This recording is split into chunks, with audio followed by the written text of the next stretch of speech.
This meeting of the City Council, combination work session and council shall come to order. At this time, I want to introduce a man most all of us know, but he's going to become a new title as of today. Reverend Thomas Coulter is taking over as our city chaplain. And I do want to tell him thank you for doing this and taking on that responsibility. And now call on you, Reverend Coulter, to lead us in prayer and get us started right. Thanks, sir, for allowing us to be able to do this. It's my honor to do it, but let's go to the Lord in prayer. Heavenly Father, Lord, we do thank you for this day. Lord, we thank you for each one that's gathered in this room. We thank you for the beautiful day that you gave us this week in general. For God, you've touched, you've moved, and you've blessed in so many ways. God, now we just ask you, Lord, to put your hand in the midst of us tonight.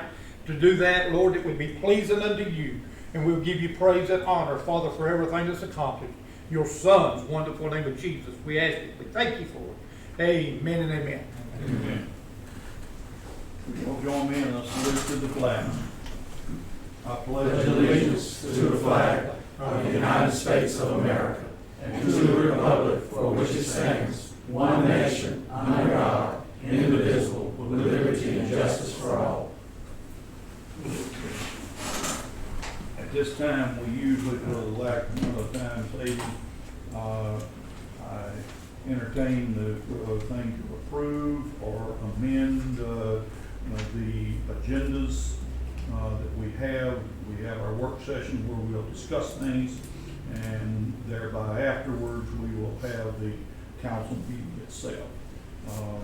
I entertain a motion to amend or to I would like to make two amendments to the current agenda, sir. okay. First, amendment would be with Mr. Tommy Hayes, MSI benefits is the employee health insurance. Okay, well, I'm asking council about vocation. If we pass that motion, that's a motion, we need a second. And if that passed, what about a position 1A? That'd be okay to add to your motion? Well, I would like to make it a little bit further down. Okay, go ahead. Let's make it about 2A. Okay, so the motion now reads that your motion is to amend it with Tommy Hayes, MSI benefits, to be placed in there at 2A. Is there a second to this motion? I'll second. Motion's been made and seconded to add Tommy Hayes, MSI benefits, employee health insurance, This is that time of it. at 2A. Is there any discussion? Mr. Johnson, you okay with that? Okay. Hearing no discussion, we'll vote on the First Amendment there. All in favor, say aye. Aye. All opposed, no. This motion has passed. All right, it goes in as 2A. Yes, sir. Okay. All right. Second amendment that I would like to make is to address a article that was placed in yesterday's paper. And it reads Councilman faces charges. I would like to officially address that as well. And I would like to make that, if we can do it 3A, if that's okay. Motion has been offered for you to address the article in the paper and place it at 3A. Do I have a second? Second. Motion has been made and seconded to address the article in the paper and place at 3A. Is there any discussion? Hearing none, we shall vote. All those in favor of placing this discussion of the article in the paper at 3A, please say aye. Aye. All opposed? No. Motion has passed. The majority is aye. Okay, 3A it will be. Okay. All right, that being said and done, I entertain a motion to approve the amended agenda. I'll motion that we approve the amended agenda. Motion's been made, we approve the amended agenda. Is there a second? I'll second, sir. Motion has been made and seconded to approve the amended agenda. Is there any discussion? Hearing no discussion, all those in favor, please say aye. Aye. All opposed, no. This motion has passed. All right, at this time then, we are into the work session. All right. Good deal. Okay, we do have someone here that's going to be speaking with us on the Intergovernmental Support Agreement Partnership Program. However, there's some things before Trey comes forward I would like to address the council with. September the 25th in Metter, Georgia, there will be a District 9 meeting. I have some in attendance, but I have not gotten a response from everyone. So I do know that Councilman Jones has responded, the mayor has responded. Are you planning on going? I signed up with them. I didn't know if y'all. Okay, that's fine, that's fine. I think I did too. I think I signed it. Okay, all right. If, I check think your they emails, said- Okay. please check your emails, cause nothing's gonna come to me if y'all did it, okay? Okay. And just make sure and let me know, okay? That tells us all it's going, except we hadn't heard from Landon. Does he go? I don't I know know. he's got a baby, a new baby, but I don't know. I will check with him on Okay, that. check with him. Second, September 30th in Warner Robins, Georgia, there will be the GMA 6th Annual Georgia Broadband Summit. This is going to give an update from the Georgia Technology Authority, the BEAD, I have no clue what that is, and beyond. Finding solutions to deployment and implementation challenges, creating digital opportunities for all. Next Generation 911. I learned yesterday at the Legislative Policy Council, the current 911 system that we have is phasing out. Next Gen 911, they're very concerned about where the funding is going to come from. I do know that some of the things that was presented, currently every one of us that have a cell phone, we pay $1.50 for 911. That possibly could go up to $4, if not $5, to help supplement the income. That's some of the information that was presented to me.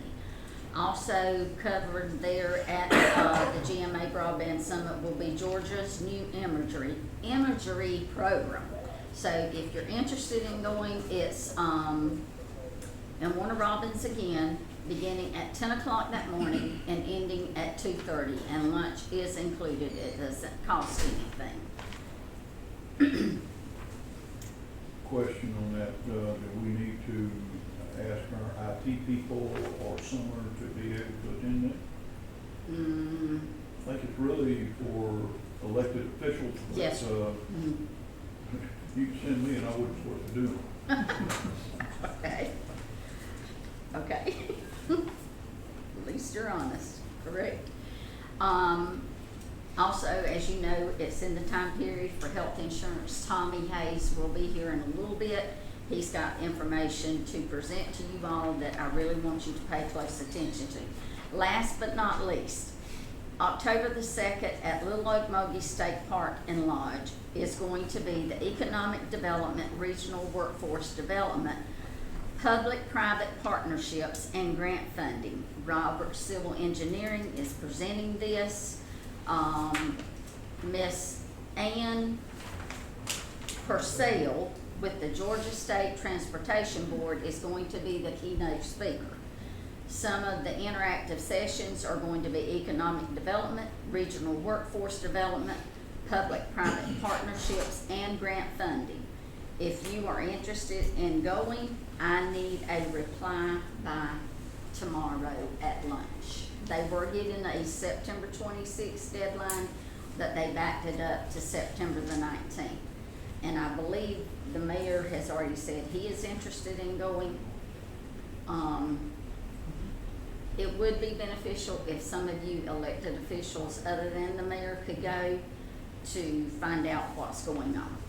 September 19th, October 2nd. The meeting is October the 2nd, but I have got to reply by lunchtime tomorrow. Okay. And that's all I have. Trey? Yes, ma'am. Should I go up here? Get best? Yes, please. Good evening. My name is Trey Gavin. I work with Infomark as these other guys do, and I'm on the engineering side of our business and work all throughout the state, working with municipalities, doing what your standard design engineers have done for Hazelhurst all these years. But one of my specialties, especially working with smaller municipalities, especially when I hear that you're considering rate studies and rate structure and trying to figure out revenues for the city and increasing revenues potentially, that these guys called me up to come and talk to you about a revenue enhancing opportunity that we at Infomark have realized can be very beneficial to communities, and Hazelhurst feels like y'all are in a good spot to be able to go and answer the call for some of these agreements. But today what I wanted to do, and I think you have kind of this little presentation that I prepared in front of you, but I'm just going to walk you through conversationally about how the program works and what that might mean for Hazelhurst, especially because you guys are already in partnership with Infomark as it stands. So just to give you a little bit of a history and description of the IGSA program. So this is called an Intergovernmental Support Agreement, and the partnership truly is between federal military bases and the community. And the concept of this is a way to increase efficiency, to be partners with the military, which a lot of our clients really enjoy that partnership, and also to be able to enhance revenues into the city. The way it works is that Infomark would go out and perform services for the government out on the bases, and utilize the city as almost a piggybacking or cooperative type of engagement to be able to go out, benefit the city by a profit share concept, revenue share, if you will. And basically the partnership is between you and the government, and we continue to service you guys. So the history of the program, it's around 15 years old. Right now, I have a few stats in there. There's 180 IGSAs that have been signed into being, resulting in $100 million of savings for the government. And in all of these cases, there's some relationship where either the city would provide the services to the government, or the city through a contractor or consultant would be able to provide those services to the government. These are all non-mission critical assignments. So you'll see in your, let's see if I can push this. You'll see that the typical IGSAs that we see come down the line where we're able to provide services are grass cutting and range maintenance. So you're thinking of more public works type of work, water, wastewater, which we're already engaged in here in the city and supporting the city in that effort. You'll see stormwater management, engineering efforts, mapping and GIS, GPS efforts, solid waste. For instance, we do, well, I'm going to get into that on the next slide, but these are the standard things that the government needs help with. And if you think about the way the government has typically provided these services, they farmed them out for many years, but the problem is that so many of those programs have passed through different types of engagements where you'll have veteran businesses, other types of businesses, shell companies many times that will come in and pick up the work and end up subbing that out to companies that are outside the state. Those companies will try to sub to boots on the ground closer to the bases. And what the government tells us is they just really struggle to have the right person to call if the grass isn't getting cut. So this is an opportunity for the government the garrison commanders to be able to have somebody's tail to chew when something isn't going right on the base. So they want, the idea, the whole concept coming out of the Pentagon was, let's try to partner with our cities and go out and get these services where we have the city of Hazelhurst engaged instead of some company that who knows where in the United States they might be sitting. A lot of these engagements, they have these huge operations groups that run so many of these different efforts, and these are $100 million annual contracts that these big base contractors pick up, and the performance is at a very low level. So as these IGSAs started to gain some traction in the state, we had a few of our clients who, talking to the bases where the mayor may go out and visit a commander or garrison commander or something like that. They'll have these different dinners if you're close to a base. And, I think it was Hinesville where we work and operate public works. The garrison commander was complaining in Hinesville to our Hinesville contacts, to the mayor actually of Hinesville, saying, your grass in the city looks better than our grass does out at the garrison. Their ranges, he couldn't get them cut, and that was really the first moment that the IGSA came up for Infomark, is where, hey, why wouldn't you all go do it? You cut the city's grass, why don't you go cut the grass out on the range? And ever since then, these projects have spread around to different clients and added several different types of engagements. So if you look at this slide, sorry, PowerPoint wasn't working today for us, but these are our current partnerships, and you'll notice we don't have a whole lot of a large number of clients doing this. Right now, we're engaged with City of Hinesville out at Fort Stewart, and that's a range cutting.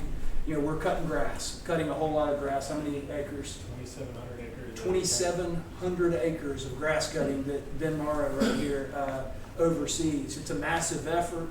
But that is one that is, every one of these actually, you could get great references for the way Infomark performs on the bases. And it's frankly a low bar. They've not been getting their grass cut, and now they are, is the difference. Fort Benning, we have relationships through the city of Thomaston, Georgia, and the city of Smith Station, Alabama. There we're doing sign and guardrail maintenance. We're doing portalet maintenance in that particular project. We have, we manage how many porta potties? It's a ridiculous number. Not 3,000. 3,000 porta potties.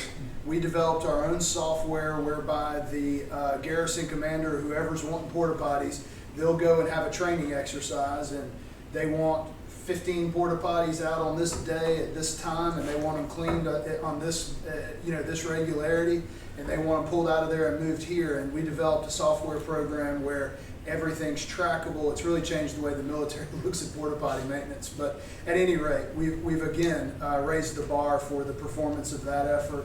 Stormwater mapping, design, management, engineering, and an interesting part of what the government likes about us for engineering is we have both the design arm and the build arm. And so we can go out and fully, take the effort from cradle to grave for the government on all sorts of different projects, ranging from mess hall conversion to barracks, you name it, roof maintenance, building maintenance, and then also doing infrastructure improvements. Fort Stewart also have water storage maintenance. We're putting in for a project right now for roll-off dumpsters. Okay, so this is all work that more than likely Hazelhurst is either contracting at some time, whether it's a city event that you would have portalets that you go out and contract on, that you're cutting grass, you're doing all these different efforts. And this is an effort for us through you to be able to go out there and do the work. And basically the way it works is the city of Hazelhurst gets a cut of all of the revenue that is driven. It doesn't mean that we have to make money for the city to make money. We have a baseline rate depending on the price, and this is part of what we negotiate with you guys as far as what is the city's take and what is ours. But your money comes off first, meaning it's a revenue share, not a profit share. I misspoke earlier. So as we're going out and performing the scope throughout the year, It's basically an annuity payment to the city at an agreed upon rate. So this has been, on some of our smaller ones that are just now growing, it would be easy to estimate that you guys could be quickly in $100,000 of just found money per year, and it moves up from there very rapidly. So, when you start thinking about what that looks like, what most of our cities say to us is, well, what is it that we have to do as the city? So what? This money's coming to us. What is the lift administratively or otherwise for the city? And that's where the discussions come in, where the negotiation comes in, is if we were to go out and develop an IGSA and we partnered up on it, it's part of the discussion of what is the lift that the city would want to do. In many cases, the cities just say, we don't want a single bit of responsibility, y'all take it completely on. And in that case, I would actually build out an invoice to the city for the work that we perform, and I actually also build out the invoice from you to the government. And the difference there is your take, if you follow me. So it's a zero amount of maintenance other than the mayor getting to go and the council out to the base and be applauded for these partnerships. The base absolutely loves them due to the savings. So I will also mention to you that the reason why we're engaging different clients all the time on these the potential and the possibilities, obviously it helps us grow our business, and we are in that business. But it also, the government really wants to spread the love, if you will. They want to have a lot of different communities engaged, and it's not so geographically tied. Certainly we want to try to target base relationships for Hazelhurst where it's not a 10-hour drive to get there, but we have specific interest from Kings Bay right now looking for a city partner. And so Hazelhurst came to mind thanks to these other Infomart guys saying, why couldn't Hazelhurst get in the game here? And that's what brought me to the table tonight. So I know I'm doing a very quick run through on this, but we just wanted to come to council and give you a rundown on how it works. Certainly I can provide you any support that I would need to take another step. But I want to just walk you through on my last slide kind of where to go from here, kind of what that would look like if you guys and girls are interested in taking a step. The engagement is simply an agreement between the city and the government to go do work. And so the very first thing we would recommend to you guys is that the mayor would send a letter that will help prepare, and that the mayor would reach out to the bases that we think there's potential to work with the city of Hazelhurst, and that that letter would just say, hey, we'd like to hear about what IGSA opportunities you would have at your base. Now, we happen to know there's some at Kings Bay. After that, we'll hear back from the base, and they will say, we'd love to talk to you. And that's where we really get started. Someone from leadership or staff from the city would go over with us to sit down with the base. You would be, because we're already partners with the city, we would be able to be engaged from day one.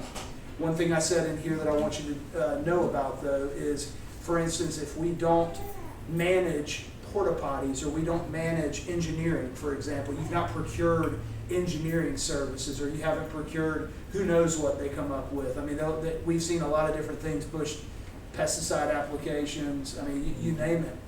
If you're not currently engaged with us to provide it, you don't have to go engage now in that service for the city, but you would need to procure services. And what a lot of our clients are doing is just going out for blanket procurements, whereby you have the potential to engage us on whatever it might be that the IGSAs would bring about. And so we are not interested in coming in and taking work out of anybody that's getting it within the city of Hazelhurst to do those services, but having us as an additionally procured, we can go out and work on the base on your behalf. So just, that'll be a step depending on the scopes. If it's a water and wastewater scope, you're already good because we're already doing that work. You with me?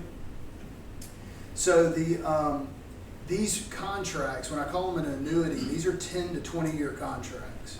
So they will sign an agreement with the city of Hazelhurst to provide these services for between 10 and 20 years, and it just depends on who's contracting. As I said, the city's guaranteed revenue on this, you're not taking a profit risk where if we go out and fumble around and won't get the work done as accurately or as quickly as we need to, that risk is on us, and we have an engagement with the city. So this is it's kind of a no-brainer, I hear cities say, but it's not for everyone. So, as we get going, usually they give us, what we found is the bases will give us a small scope, figure out what y'all are made of and what we're made of. The good news is right now that we can have Kings Bay call Fort Benning, Fort Stewart, and all of our other partners and hear a very positive reference for us. So they'll be getting to know you. They'll probably already know us by reputation. And the idea is once we get in and do a good job, which we will, this thing just starts growing. And they now have Hazelhurst on their easy list to, hey, give you a call. Hey, we want y'all to go cut, 20,000 acres of grass. And Ben gets to oversee all of that. I just get to come in and tell you about it, so they have to do the work. But that's the concept. Be happy to answer any questions. I know that's a lot to take on, and I certainly don't mind coming back and talking to y'all multiple times if you start to. I just want to get the juices flowing on this. And as I said, Kings Bay is looking for a partner, and so we do have a retired garrison commander, a colonel, who is part of our IGSA team right now, and so he's kind of able to go into the bases and work some of these concepts and bring those back to us. So he's kind of fleshing out where the opportunities are, and because of the proximity of Kings Bay to Hazelhurst, it made sense. Y'all are our closest client. So, any questions? More comment than a question. What I liked about it when I initially heard about it, to me, it's almost like Fremont. It is an agreement that we've got to allow the bases and everything. We're not close to bases, but it's an agreement to use the city as a positioning area that would be there, and we get a percentage of whatever is done that's there.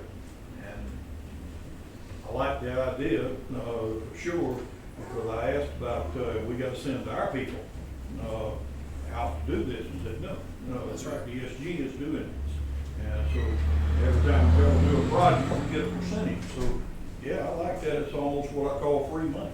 Yeah, and it's similar to our contract with you guys, where it's an annual contract for services. This is not we don't have to go out and win every year. You win it once, and it's an annuity for 10 years. So it's similar to the fact that to the way we operate for you. It's a set amount. So the second we get one tied down, you know immediately how much revenue is going to come off that for the city, and be able to know and plan around that. So no, but you're right. In some cities, Hinesville, the reason why I say it's hard to just have a quick takeaway on what the percentages are and what the number is like Hinesville elected to go out and buy all the grass cutting equipment. They wanted to own that. Usually we would go do that.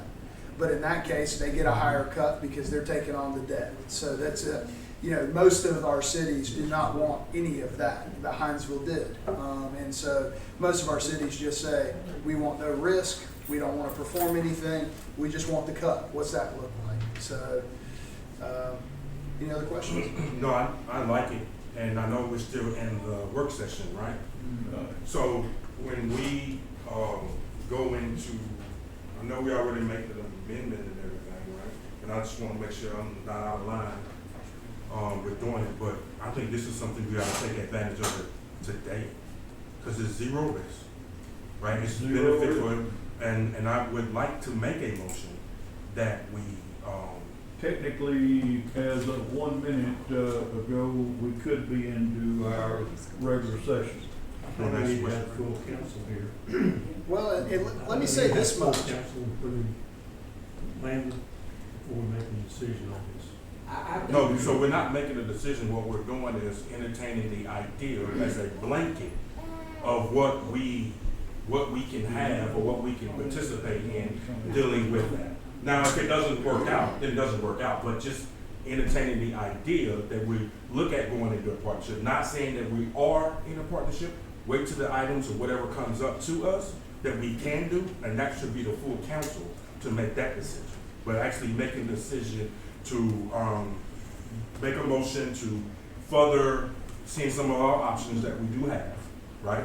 maybe it's the blanket, whatever that you said, and if it's zero risk, I don't think anybody would necessarily be upset by us making the call by doing that. If we're not putting anything in the pot that we're expecting, to me, that's a no-brainer, like you said. Well, and I'll tell you that we're not signing contracts, we're not doing anything, yes, sir, and just to expound on what you're saying, we're not signing anything, we're not doing anything. Really what we need, what I need, if I'm gonna go pursue it on your behalf with you, is just some consensus and basically just giving, I don't know if the mayor would be the person to engage or whom, but just giving us the permission to reach out with where the mayor is allowed to reach out and send a few letters to see, is this going to catch something? Are we going to get a fish on the line or not? Like right now, we don't have the bait out there for Hazelhurst, and I'm wanting to. We'll get the fish, and once we got the fish and we're reeling them in, we'll come back into you. I agree with the talking points for the mayor being the contact. I have no problem with that. The problem I see is for us to decide to go into something that's right down because you are making a presentation to us.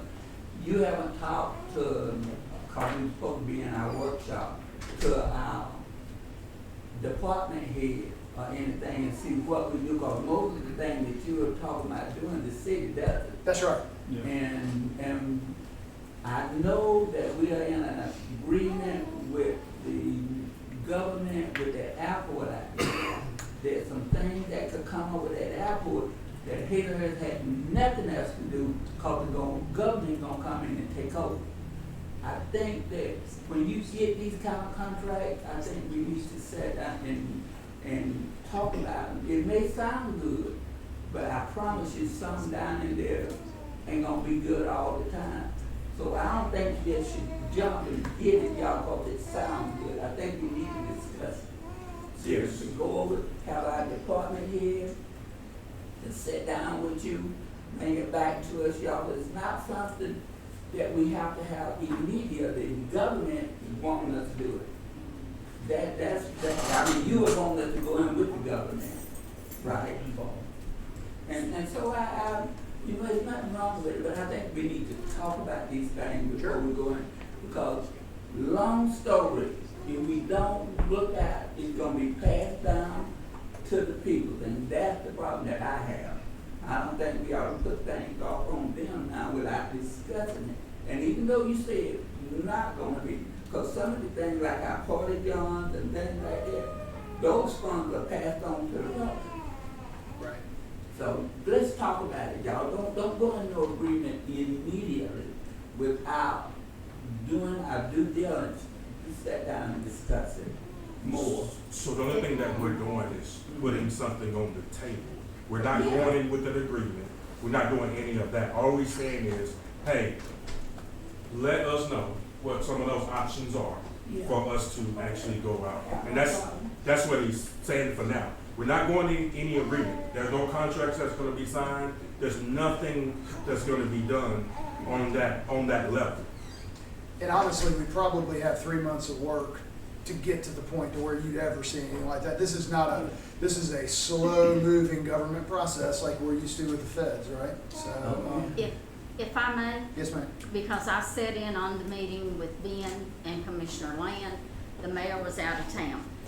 Basically, this allows the mayor to sign a letter to, if you want work done, this allows the mayor to sign a letter to be sent out for this. It doesn't involve the department heads, it doesn't involve our employees. The people that will be going out and doing this work works for Infomark.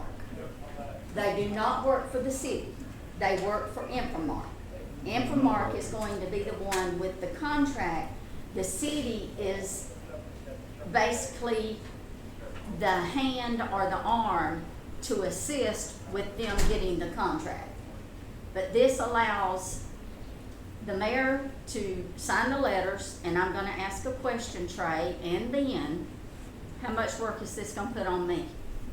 If you say you want none, you won't see it. No, sir, the mayor's gonna sign We're what going it to give is. all the work. No, we don't. No, we don't. Well, you all get a bigger cut if we can put some on her. So, Oh, well, good. Hey, Ray. I'm gonna get in trouble for that.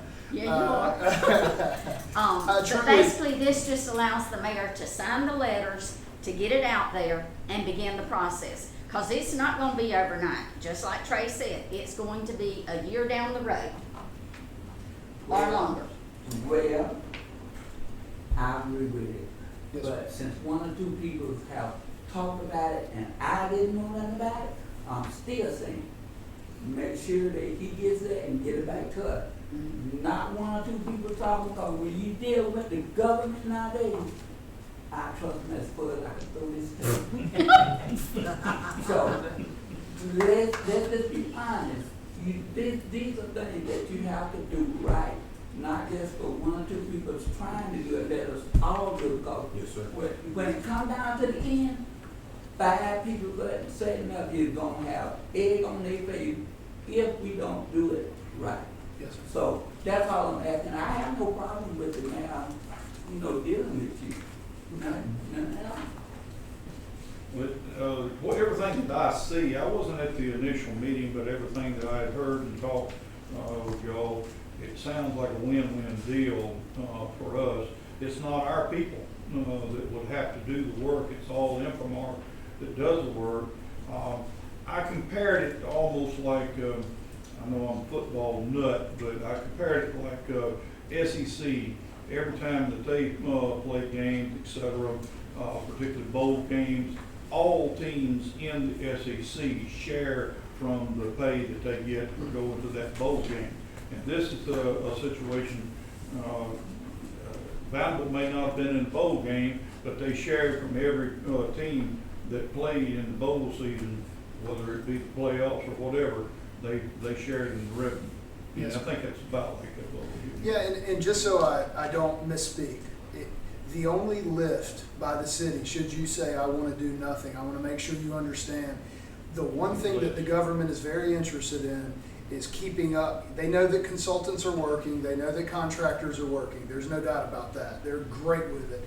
They do like the optics of the city. If I'm sending a bill to you, even if I'm preparing it, they do want someone at the city sending that bill. They do not want Infomart or ESG sending it. So the lift, I mean, it's hitting send on an email and forwarding, and then dealing with getting the money and paying us. That is the lift, okay? So when I say there's no lift, I don't think it would be with you. Maybe you would have to do that, or maybe it could be somebody in that administration. But yeah, so if that's a heavy lift, then that's something we need to talk about. But if not, then that would be, and to some extent, it's good to have a little lift because it justifies that the city's doing something for the revenue, and that just keeps up the optics well, I think. So, but there is, like, I would be sending you invoices, you would be sending those, or Yes. you or yours would be sending those to the government.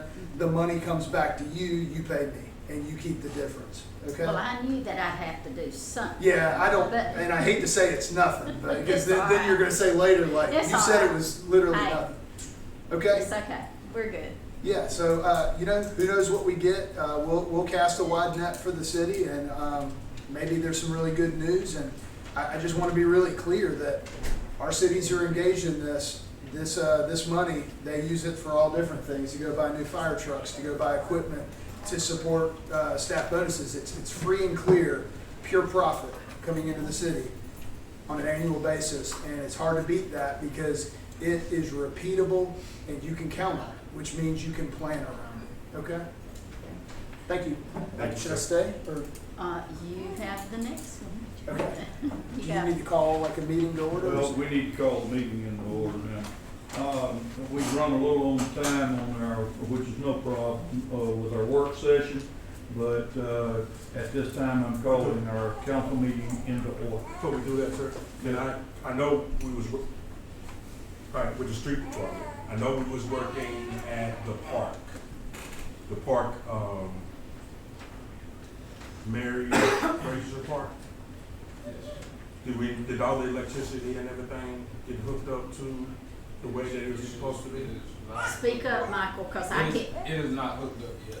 Do we know when we're gonna get it? He got it finished, I think we finished it Tuesday. Talking about the inspection on Tuesday? No. I still gotta get Mr. Charles to go by and inspect it. So it's hooked up, it just has not been inspected and said that it's good to go. Yes. Mr. Charles, think we could maybe certify that tomorrow, maybe? Thank you very much.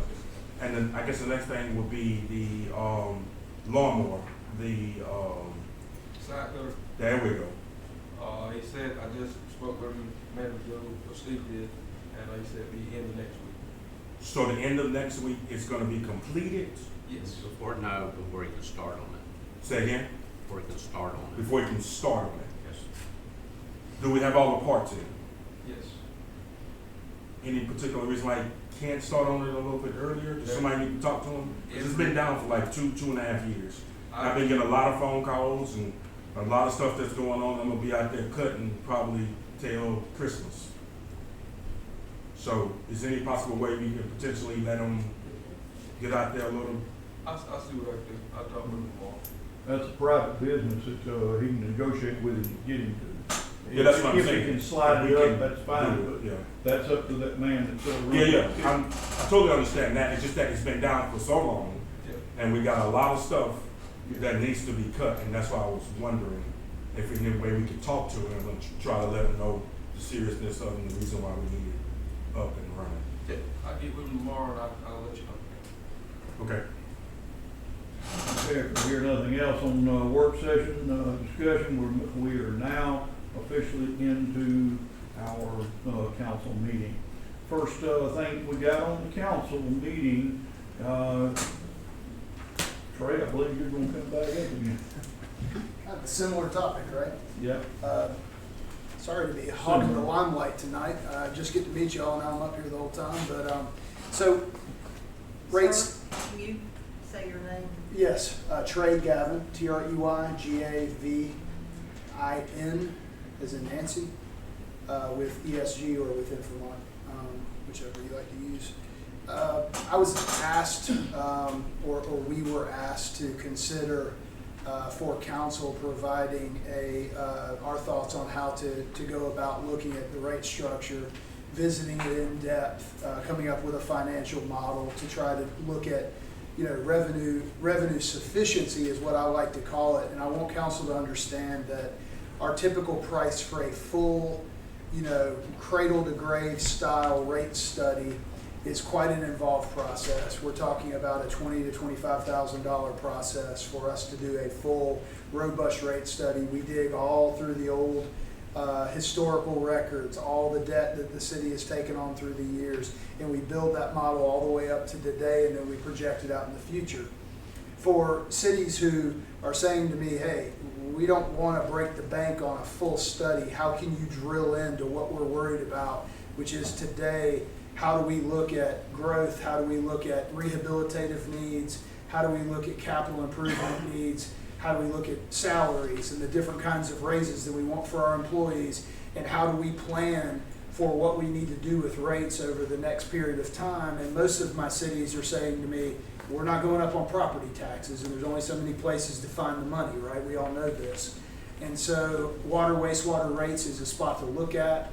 I've drilled into what is a very big, heavy burden of this $20,000 type of study, and I've boiled it out to just the core ingredients of what you would need as a body to be able to make decisions or at least understand where you're at.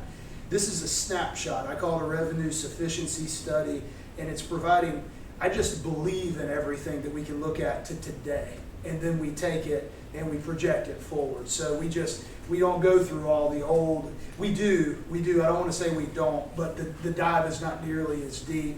We're kind of going off latest audits, we're going off your latest, like a good years of information, and we go in and do a dive into all your debt service. We're even looking at structure, we're looking at the tiers of how you bill. We're looking for the balance of what we apply based on the rules of accounting and the general consensus of the water and wastewater community for the state of Georgia, and help you understand how you might tier rates in a certain way, when you would do a rate structure increase. And we just advise you on what this all looks like and we still build a financial model out that you'll be able to see. But we've got it drilled down to $6,500 as just the minimum lift to give you something that's functional. And I was asked to come tonight to talk to you about it. I can answer questions, but that is, I was under the impression that you guys were considering it and just wanted to be here to talk about it if need to. I mean, the fact of the matter is, just a quick glance at the finances, it appears that your debt ratios are in a certain spot from whether it's been GFA loans or whatever debt you have on the books, that at this point, all the funding agencies to go out and do an infrastructure project, emergency or otherwise, are going to require a rate increase to get the debt ratio where it needs to be. So the borrowing capacity of the city, you could probably go get a bond, but they're going to have a similar experience with you. So right now, when we look at where you're at, just off of talking to these folks and talking to some of you, is there's a real concern that even if you went out to go do a project, that GFA or whoever it is going to say, we can't give you any money unless you show that you're going to be able to raise more money. You with me? So that's what I was going to say, and I'm certainly happy to answer any questions. And if I need to drill into the details of this revenue sufficiency study, I'm happy to do that. I probably have to open my. How long before we would get the answer on this rate study? Yes, usually it's more me waiting for you guys than you waiting for me. So we're gonna give your clerk a huge list of the things we need to go get to work, and that can be a heavy lift. I mean, it really can. It can take weeks. Some of our clients take months. From my side, once I get everything I'm asking for, we're 3 weeks, 4 weeks. It's not that long. I mean, I have it checked with. I've got an accountant that works with me on the rate calculations. And he is very, very quick. So, I mean, and I consider 3 weeks quick in this business. So, if you give me a month, once I get all the information, I think that I'd be able to get it done for you and come back and present on it. And you're under no requirement, obviously, to act. It's just, it's giving you a look into the finances, a deeper dive into the finances, and just understanding what a rate increase would look like, and understanding if there's reasonable offsets between the classifications of billing areas, so whether it's industrial, commercial, residential. We take a look at all of that and show you how other communities do it and what seems to be the trends and how it makes sense for the city. So, Quick comment that I'm probably going to get kicked when I make a comment. But, our city it's got a major challenge. We don't have problems, we just have challenge. We have a major challenge in the revenue. We have less revenue than we do expenses. I just had a thing that I despise the situation, but it was nothing that I could do about it. Just yesterday, I authorized a draw on a bank loan for $250,000 to be able to run this city.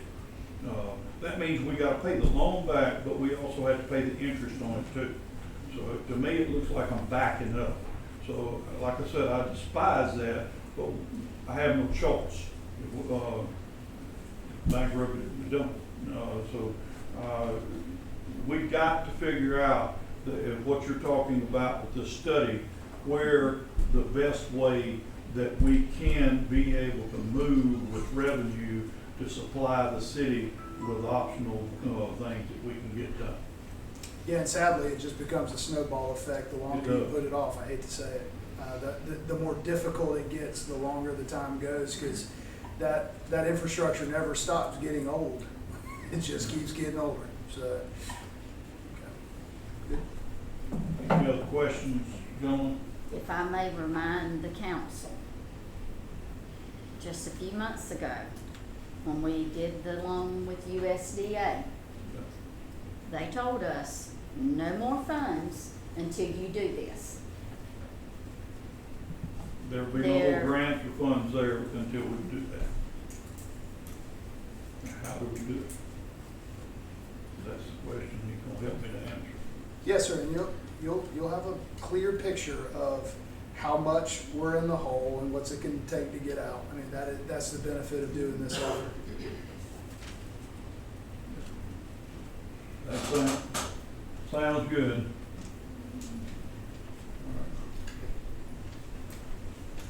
All right. I don't, we need it, but I would like the other council members to be here Okay. on making it. These are the decisions that I prefer. Let me say this, he did call me earlier today, and he voiced his opinion on, because he was asking about things on the agenda. And when it come to the revenue sufficiency study, he said to voice to the council, he was in approval of this, if there was any motions enacting on it. Because he says he knows the study needs to be done. And we've been talking about this at least since last year, when the Yes, rates sir. get changed, but I didn't have that conversation with them, and if y'all feel comfortable, making a motion and seconding it, I was in the office just to let you know, I heard the same conversation. Mr. Johnson wanna make a motion? That we, do the revenue I sufficiency study? have no problem with making a rate study, because I truthfully wanna know if we charging our people too much, or we ain't charging them enough. There we go. Because I don't wanna trying to keep up with surrounding town. I wanna know what my people can stand. Because my people ain't as rich as some of these people around here. We need the rate study. We need it done. And if you can get it done, I think we ought to do it. Okay, So motion. I hope a motion that we do the rate study. Motion's been made to do the rate study. Is there a second? Second. Motion's been made and seconded to do the rate study. Is there any discussion on, getting them to do the rate study? Do a good job. What's Do that? a good job. Oh, yes, Doing sir. a good job. Nobody better than my accounting guy that does this. This is all he does all over the state.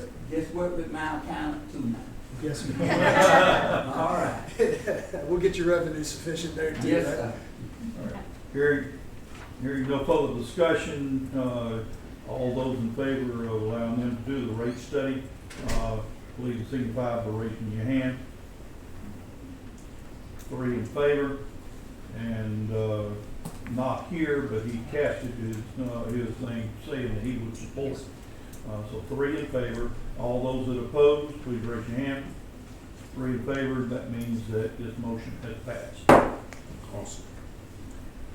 All right, we're down to number 2, and here again, Commissioner Chavis is not here, but again, we have talked to him about some things that were there, and I'm turning this over to Bernice to tell us what he had to say there. Number 2. Chloe. She thought I didn't see her sneak in. Miss Chloe Cheney with the chamber, if you'll come forward, please. How are y'all doing? I picked it up when I heard Chloe was coming. I told her that she could come and talk as long as she didn't tell anything about how she outshot the mayor and skipped you. That's right, don't forget it either. So I actually, I think Landon was gonna speak on the city wanting to do the citywide, Yes. trick or treat. And so I'm just here to say basically that, we're in support of the city, whatever you guys decide, we will help you out. Okay. And speaking with Landon, the mayor and I, he presented to us that he would like to declare October the 28th trick or treat night, which is a Tuesday night, for the city of Hazelhurst.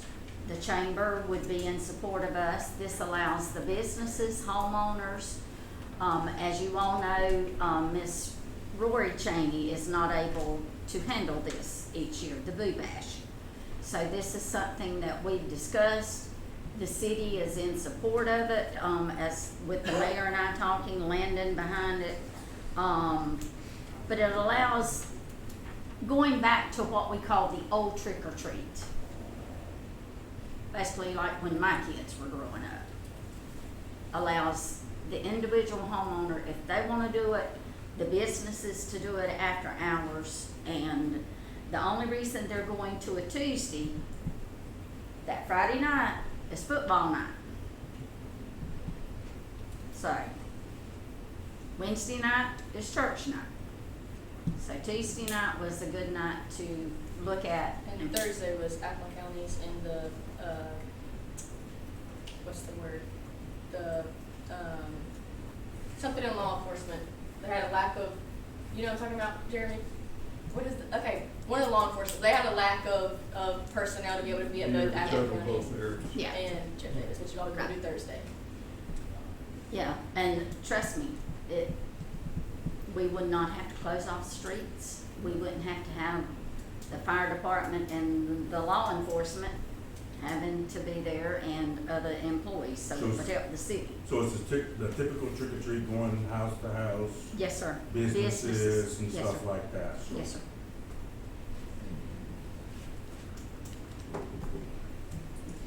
Well, I entertain a motion to declare, what's the date? it's October 28th, 28th, yeah. October 28th is trick or treat Trick or night Treat Night in for the Hazelhurst. city of Hazelhurst. I entertain a motion to, I'll let y'all restate it, I was spitting it out rough. Yes, sir. I will entertain a motion, October 28th, 2025, being trick or treat night for the city of Hazelhurst. Motion has been offered to, have trick or treat night at the city of Hazelhurst on October the 28th. Is there a second? Well, I'll second it, but I don't trick or treat. I'm young. I'm gonna come to your house. I'll be at church. I'm gonna come to the church. Come Then on. tabernacle. I promise you, you won't come back. Not in trick or treat, but it's good to have the children. But I wish we could go back to the days when you would be safe. You would be. Because nowadays you better know what house you going to. I won't preach now, but just be safe. Just get out of the community and enjoy yourself. But like I said, I don't do it. But it's good for those that do. Just be safe. You gonna put some time limits on it? Hours? You would have to. That would be an excellent idea, but I would have to leave that to the council to amend the motion to have the trick or treat night in Hazelhurst on October 28th. You want to amend that with some hours? Well, I think it's a good hours for that. What, 7 to 9? What do we think? I say for the police department, I would say from 6 to 9 would be good. 6 to 9? Because I mean, I got officers there from like, if I got someone coming in at 2, I have somebody that 2 to 2, they'll be covered as well to help guide to keep the roads safe, safe for everybody else. But like I say, and Chief Absence, he helping to make sure this happens, so I already know a little bit about it, so I would say Okay. 6 to 9. All right, so I'm making an amendment to the motion, and the amendment would be the time of 6 to 9. So I'm gonna restate the whole thing, and then we'll go, would that be the appropriate? Yes, sir. Well, the amendment is offered at the time Yes, sir. to be at 6 to 9, and I need a second to that. Okay. Second. Motion's been made and seconded to amend the motion to be a time of 6 to 9. Any further discussion? Hearing no further discussion, all those in favor of the hours of 6 to 9, please signify by raising your hand. Let it show 3 in favor, all opposed. This motion has passed 3 in favor. Okay, the motion now reads that we have the city of Hazelhurst trick or treat night would be on October the 28th from the hours of 6 to 9. Is there any discussion? Hearing no discussion, all those in favor of this motion, please signify by saying aye. Aye. All opposed, no. This motion is passed. All right, trick or treat night will be October 28th at 6 to 9 in Hazelhurst. All right, we moved down, that was 2A. And I believe 2A was your amendment? Yes, sir. Mr. Tommy Hayes from MSI Benefits, and it's for the employee health insurance. The ones that don't have it, y'all wasn't here for the amendment. It's Mr. Tommy Hayes, is 2A, with MSI benefits, and this is for employee health insurance. Our health insurance. Mayor, City Council, it's nice to see everyone.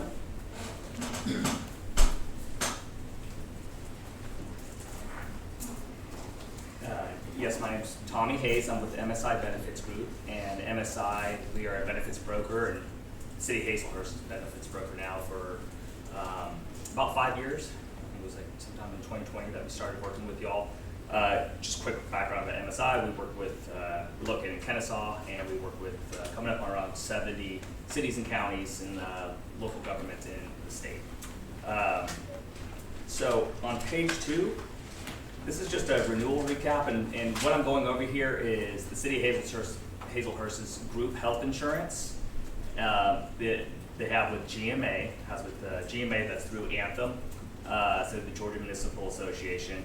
And then you also do have employee-paid dental and vision through MetLife, as well as employer-paid disability insurance through MetLife. That renewal is not yet available. GMA generally releases these renewals very early, and typically need answers for them before, even like with MetLife, they won't release it until probably a few more weeks or so. So really this presentation is just to go over the health insurance for today.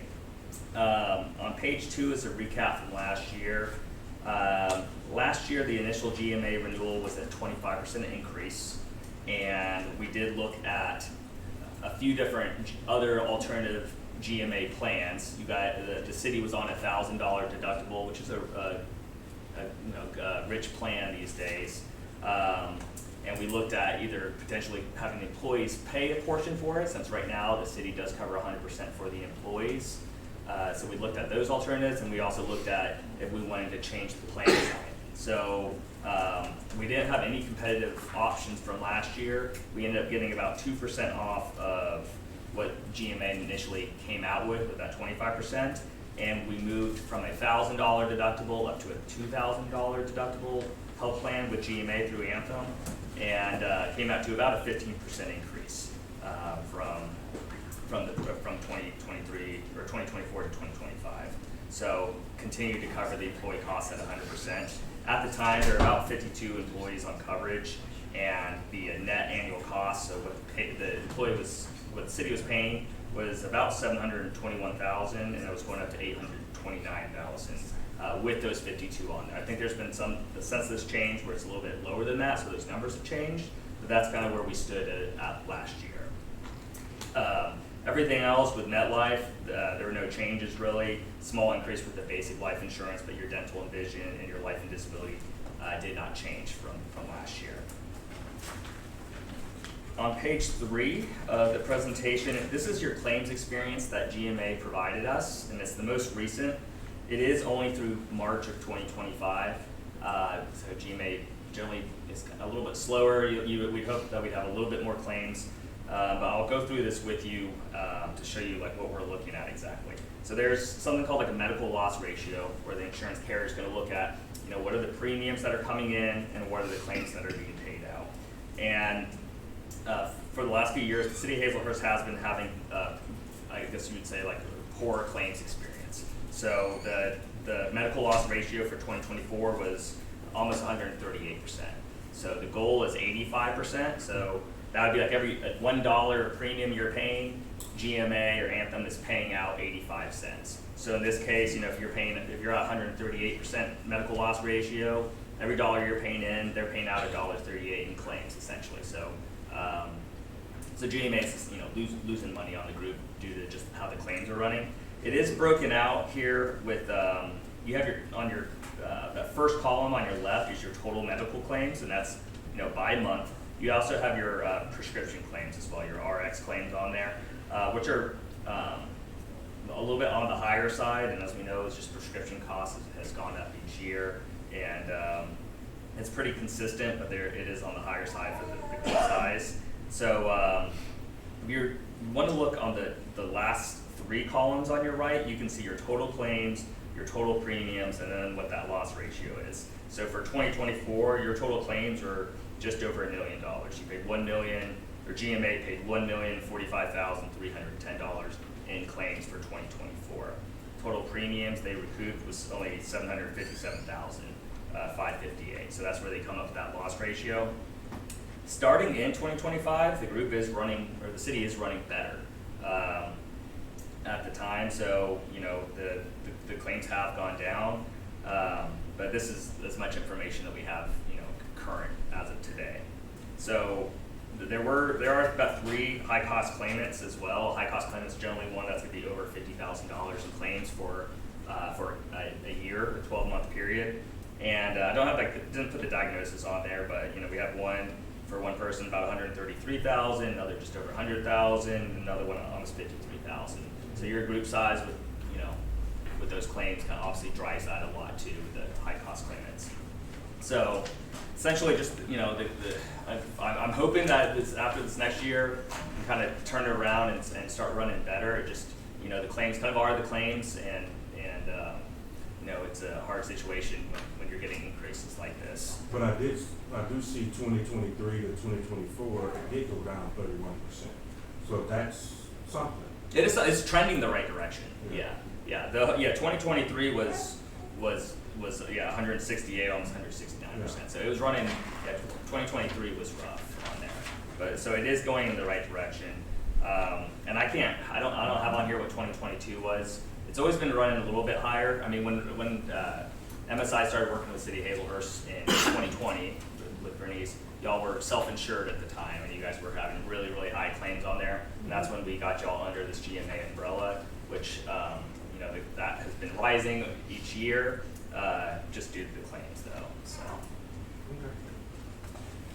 So I have a few options as well to show you the renewal here. On page 4 is the 2026 GMA renewal. Now this is again a $2,000 deductible plan, and up top you will see the current and renewal, and you'll see the employees. There's about 37 employees on the employee-only coverage, and about 2 employees when this was created that had employee plus children. Again, the city does cover 100% for employees, so those folks with children on there are going to be covering those deductions. The deductions are down in green down below, so that biweekly deduction. Currently, if you're employee only or full time here and you want to sign up, the city's covering that full cost for you. If you do for an employee plus children, you're paying that difference though. So, like I said, it is a rich plan. It's we did move up in deductibles, but it's a $2,000 deductible. Max out of pocket's $5,500. So it's a good plan. We looked at, we did want to look at all options available. As far as just traditional carriers, which I was hoping something would work out there, as far as with Cigna, they declined to quote. So they essentially do, we have to send them a census, we have to send them typically the renewal and any claims information as well. They'll, with general information of the group, they can run it through a system and get a good idea of prescriptions that are being done and overall health of the group and what it's going to, what they will underwrite the group as. And essentially, if they don't think it's going to be competitive, they'll do a decline to quote is what that means. So UHC is the only one who provided a proposal there, but it wasn't competitive. It was actually slightly ahead of what GMA had, and then declined to quote. And generally GMA, I'll go back to them and try to see if we can get any type of rate relief on there. They said that this year that they just could not do it with how the claims were currently.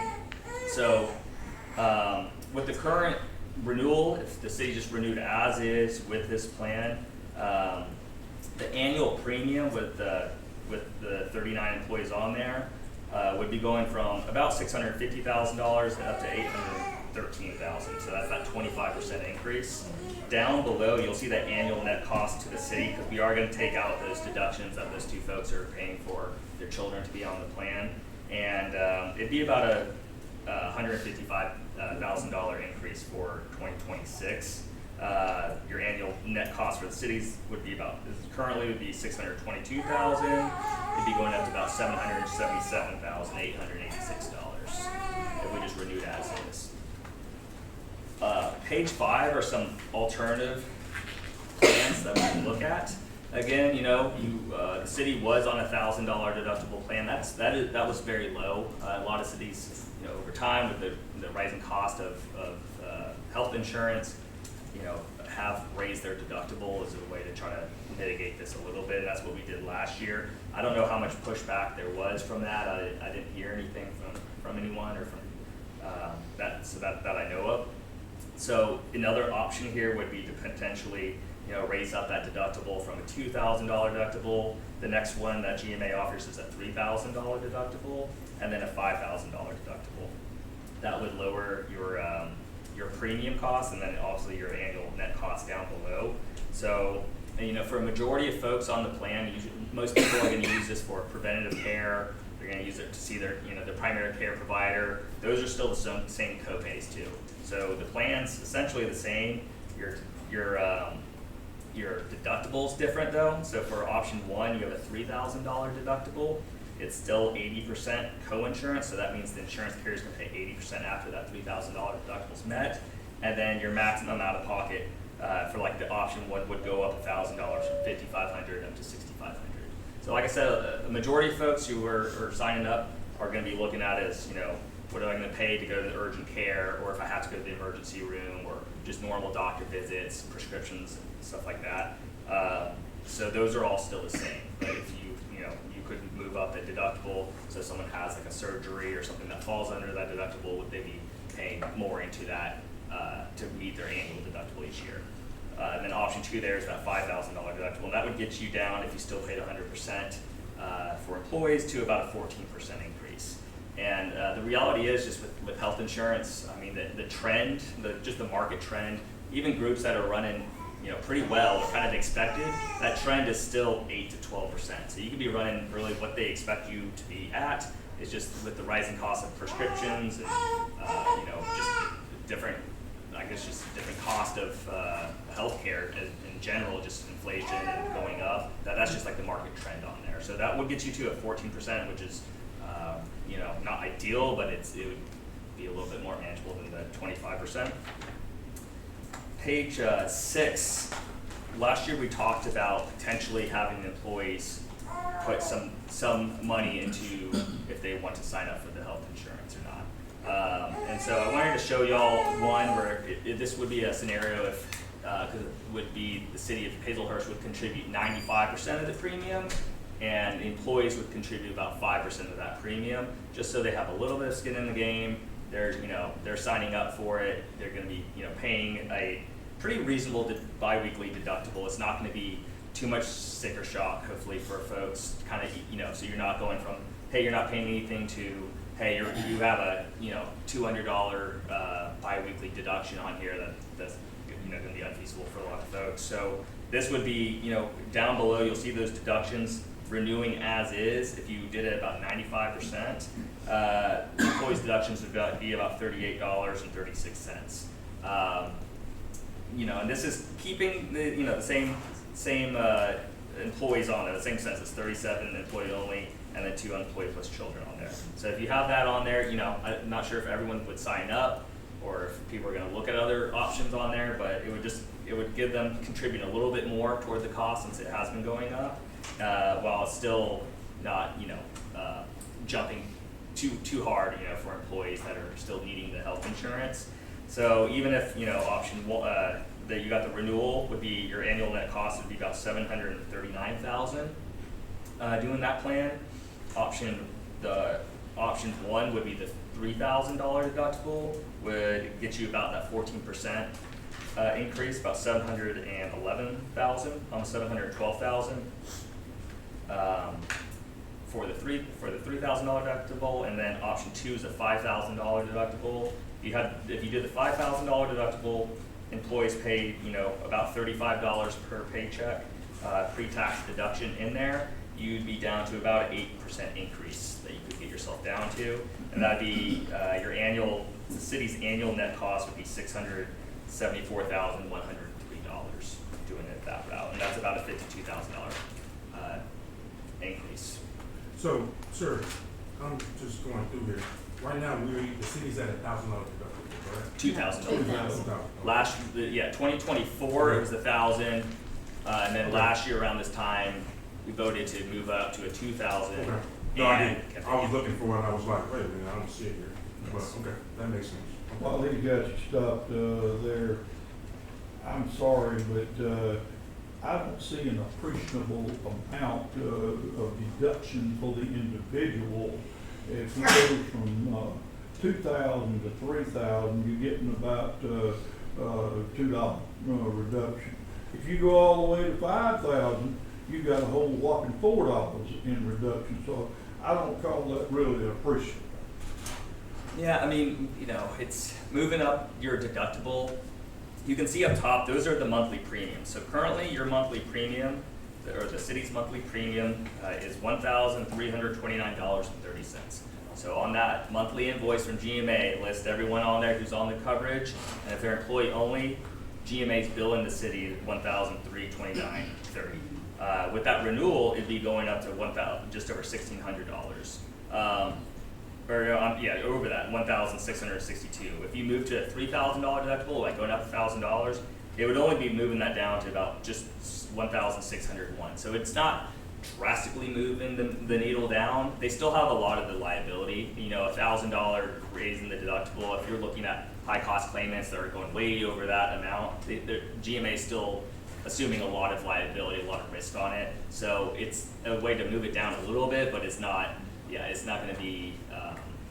You know, it's not a huge change in the premium. It's a little bit, but That's what I was saying, that yeah. If you had got the high cost claims that's there, it's not real appreciable that's there. And I do want to make this statement that I'm not fighting for myself. I do not have city insurance. I retired from the school system and I have good insurance with that. That's great. Yeah, so that is the GMA renewal. I wanted to look at any and all options for the city, just to give you options out there, and there are some, I'll just say like alternative, different options that you could consider. On page 7 is another option that we could look at, and it's called Sidecar Health.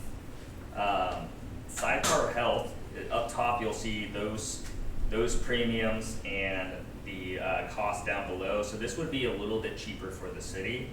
Option 1 with Sidecar Health there in the green, the premium would still be going up. That monthly annual premium for employee only would be $1,476. This plan would have a $2,000 deductible and a $2,000 medical max out of pocket. This is assuming the city's still paying 100%. Sidecar Health is not a traditional health plan though. It is still a group health plan, and it's ACA compliant, and it'd be with the city of Hazelhurst. But this is a no network type plan. It's a cash only plan. Essentially each employee would receive like a Visa card, almost like an FSA card, and it would be preloaded with a certain amount, usually like about $1,000, maybe $1,500 on it. And they would have to use that app, or they have to log on to sidecarhealth.com and search for different providers. They can go to any provider they want really, and whatever. So it's a little bit more complicated for employees because they're going to have to look into this whenever they're going to go see a doctor. But they could go to, if they have basically a claims amount that they go see a doctor. I don't think that's going to be beneficial. So we have not implemented one. Okay. We've looked at it with a few groups. Just wanted to put it out there because I was trying to show you just different options as well. But it would cause some disruption for sure, especially if folks are going to have to use like their iPhone or anything like that, and they're going to have to check on prices on there, because essentially you could pay if you go to a certain doctor. They have a set amount for a provider. So like if you go to a primary care doctor, a Sidecar Health has it set at $45 of what you would be paying for or say $100 for like a cash payment. But if you go to a primary care doctor that charges $125, they're going to get charged the difference. If they get charged below that, they could essentially get like a credit. So it's a different option out there, and I just wanted to give you all that. Yeah, and the cost is not significant. The last one on page 9 is one thing I was asked to look at would be, they call them ICHRAs accounts, or individual coverage health reimbursement. These are somewhat new, and essentially what this would be an individual account for each employee. So this would basically be doing away with the city of Hazelhurst's group health insurance plan, and basically offering employees a certain amount of money where they could use that to, they'd have to log in through this Zizzle Health, is a TPA. They, whenever during open enrollment, they'd go in there, they'd have to log into Zizzle Health. They could see individual health plans that are on the health exchange. So essentially like just the health exchange open, individual market there. That's gonna be like Ambetter. There is some Anthem, Blue Cross Blue Shield, Alliance. And when they look at that, then they can sign up for an individual plan, and the city's essentially paying that premium up to a certain amount for it. So it's still ACA compliant. It's just not a group health plan on there necessarily. And I don't think that's gonna work for us either, sir. Yeah. One of the things I was gonna say there, I'll let you know, I didn't have this thing, but I look at it for the employees, just like I am an employee. And, I have to agree with Chris, the last two things you did there, I would not want. Understandable. And I just wanted to just at least show you the options. They're a little bit more affordable, but I'm not here to tell you that they're going to be great and wonderful and everyone's going to be super happy about them. It would cause quite a bit of disruption as well. A lot of confusion. Yes, yeah. I mean, MSI comes for open enrollment. We could assist employees having to log in and look at plans. My profession is group health insurance, and that's what I do. So this is kind of leading away from group health insurance into the individual market, which is kind of a little bit of a different ballgame. There's different carriers out there, a lot of different plans. We could still assist with that, but it would be definitely, the employees would be getting individual coverage, and I have no way of knowing all these different carriers and different types of plans and how those are, exactly going to work if there's, issues on there. So I just wanted to at least give those as options. Yes, sir. We appreciate it. So that's all I have right now. Always good to have options, and we appreciate you presenting both directions to take a look at. I do know Commissioner Chavis asked that Tommy go ahead and present this and allow myself and him to look through this. If you remember, when you all were at the convention in Savannah, and I believe he has talked with the majority of you all, the city of Morrow went with that last plan that Tommy presented. They saved anywhere from $300,000 to $400,000. So, with Commissioner Chavis being in the health industry, I think he's going to be, probably a lot smarter than all of us on this. So, he has asked that he be allowed to help work with this right here. Do we know the city of Marlboro that say $300,000? It sounds like a lot, right? It is a lot. Mm-hmm. Do we know how many employees they have? I do not. Commissioner Chavis talked with them about that. They're probably at least 100. Probably, I guess at least 100, 150. They're more than what we have. I like MSI. We haven't implemented a ICRA account, so I don't want to speak too much on it. I've spoken with different HR. I think over at Herb County, they had implemented it, and they didn't have a good experience with it. How many people did they have? Employees? They were around 200 or so they're a little bit bigger. And they looked at it because they were getting big increases. Of course. And I know that I talked to her probably a year and a half ago when it was first being implemented, and I think that they were trying to revert back to it. So, and the thing is, if you go to this plan, you're essentially losing your group health plan. So, so say like there's somebody who's terminated, and like we don't get that termination notice in. Lots of times with Anthem, you have like 60 days go back, they'll credit you.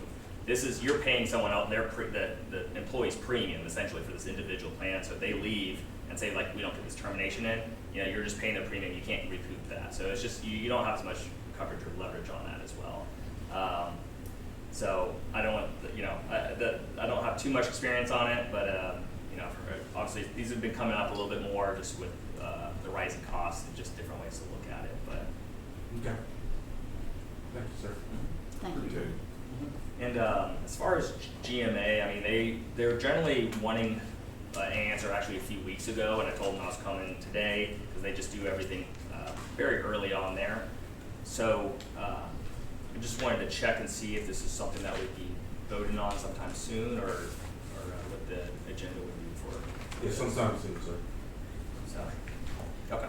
Okay, I talked to Dagmar while I was at clerk's conference last week. Oh, you did talk to her? I did. I've been in communication with her. I told her I was coming here I did. tonight. Okay. Yep, she and I had a good conversation. This is the email, because I asked her to send this to me to read to you all. Per our discussion, please let me know what plan the city would like for plan year 2026. I know the city is looking at all options to make sure the city has the best option that works for the city, but please let me know what plan the city would like with us. This is just in case that something doesn't work out with the other options, then the city is set up with us for plan year 2026. Please note that we just need a 30-day notice for termination, so the city has plenty of time for looking at other options. Basically what she's saying, we need to let them know we're gonna go with GMA, okay? Y'all need to be looking at these costs. Looking at these costs. But currently, we say to GMA, let's go with it. If it's not what we want to do, we have to write a letter with a 30-day notice. So it doesn't renew automatically? Or does it? I mean, we've got to have open enrollment. Yeah, that's one. Yeah. Yeah, we'd have an open enrollment generally around, the end of October. Generally is when we've done it, early November. The deadline that we have to get everything to GMA, MSI gets all the eligibility to them is November 15th. So generally we do that before then. I think they want to know. We began working on this 2 months ago, Tom. Yeah, it's been a while. And I know, I hear it preached from you all every year. Why can't we get it earlier? Tommy just told you, they do not release the information. And they will not release the information. It just goes back exactly to the property and liability insurance. They're not going to release it until the very last minute. Yeah, and so GMA generally, they kind of, according to Dagmar, like they're set up on there. They want to know which plan design you're planning, the city's planning on going with. We can still obviously send a letter, a cancellation letter, if you're not wanting to go with GMA for 2026 too. Well, I love going with GMA on everything that's there, with the options and stuff. But I kind of want Lyndon to be here when we make that decision. This is why he requested Yeah, but I don't like. Tommy speak. Yeah, I don't like the last, I know he looked at that last option or last two options. I don't like those options for the employees. I don't like Because the it's way- always, it's too much trying to go back and forth, individuals, and I get it. I mean, everybody's grown, but at the same time, working for the city government is a benefit. And that benefit is try to make it as easy as possible. Even though we're in city government, and Mr. Johnson said he don't trust the government as far as he can throw this thing. However, he's talking about us as well. So I want him to be able, I want to be light as a feather. I want him to be able to throw me Y'all know all what over. he trying to do, don't you? He trying to kick me off. Seriously, yeah, we talking about the employees. Yeah, that's all Yes. I care And about. that every one of us, is concerned with the employees. And all this right here is like a lawyer going before the Supreme Court. We have to have time to get together with it. So what we think will benefit our employees. And I don't like us making. What you said cutoff was October. Well, we need to have open enrollment in October, like in late October. Late October. Yes. Now, what you got there too, you got those last 2 pages that you had. I don't think Chris or I either one like that, but the initial part of it was group insurance. Now that we've already met before. We like the prices that GMA was being able to give us, the things that was there. Even when I tell you that the deductions and everything are not very appreciable, and they're not.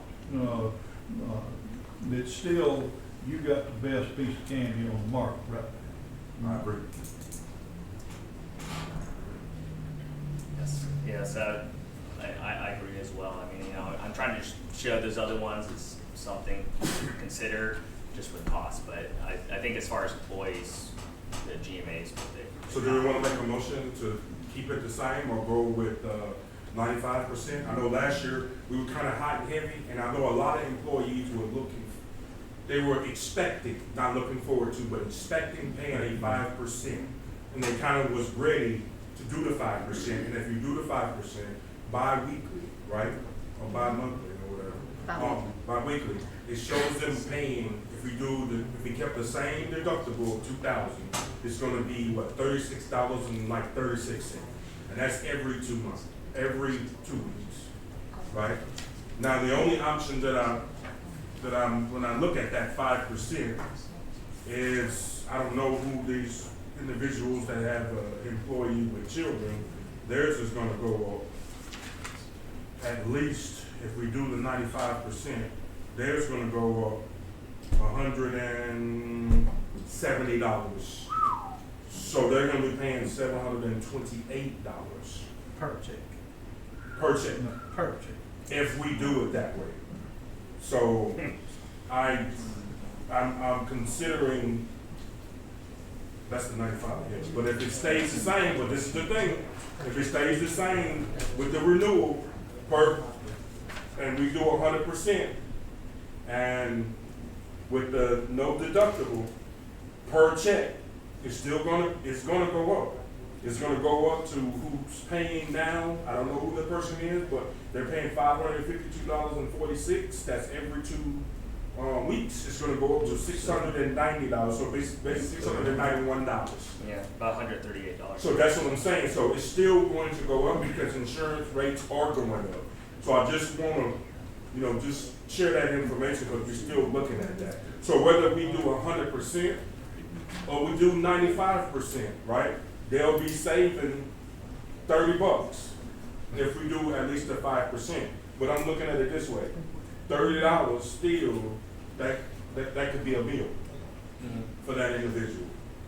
So I'm still considering, keeping it the same that it is now, and just rolling it over and then maybe see next year what the rates and stuff will be. But it's continuously climbing. With the urgency that we have with this, council, would you consider authorizing Landon as our councilman that has worked with the insurance professionally already and putting the monkey on the back of our clerk, the two of them making the decision to be able to do this? Because it is an urgent thing that we be able to get in there. But how urgent can he call and talk to us right quick and then contact you during the week? Yep, yes, we can do that. I mean, the only real urgency is just GMA knowing if you want to change the plan design. If you're pretty sure that you're like, if we're going to go with GMA, we want to keep that same $2,000 deductible, then, that's all GMA wants to know. Yes, because we can cancel it, later down the line. She said 30 days generally, you can generally cancel it. And typically, open enroll for medical is October, November time period anyway, so if we do go with somebody else, and plus there'd be new policies anyway, so technically it'd still be open to everybody, so. Yeah, but if you're making a change too, we need to get that ball rolling because it takes, time to get open enrollment set up and get everything implemented. So it's something that we want to, I think, make a decision on soon, like the next week or two.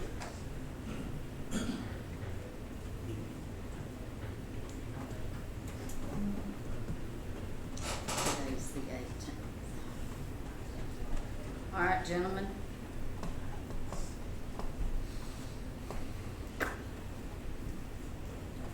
Can't do it next Thursday. I say, a call meeting on the 29th. Yes, it's on a Monday. Landon will have a week and a day to look at things, and I say the 29th, call meeting, 5:30, regarding health insurance.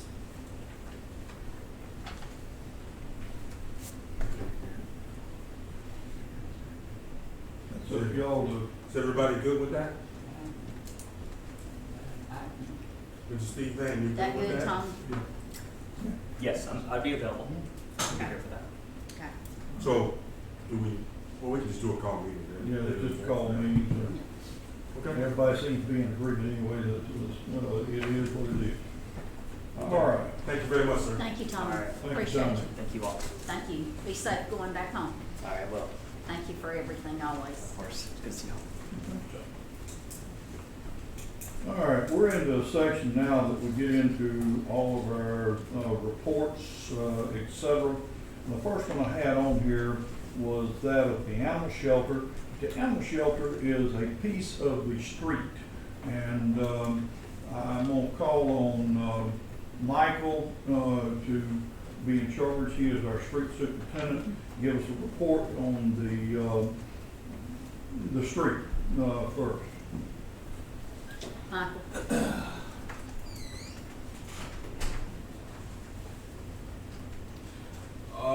Well, this past month, other than the day-to-day tasks, we've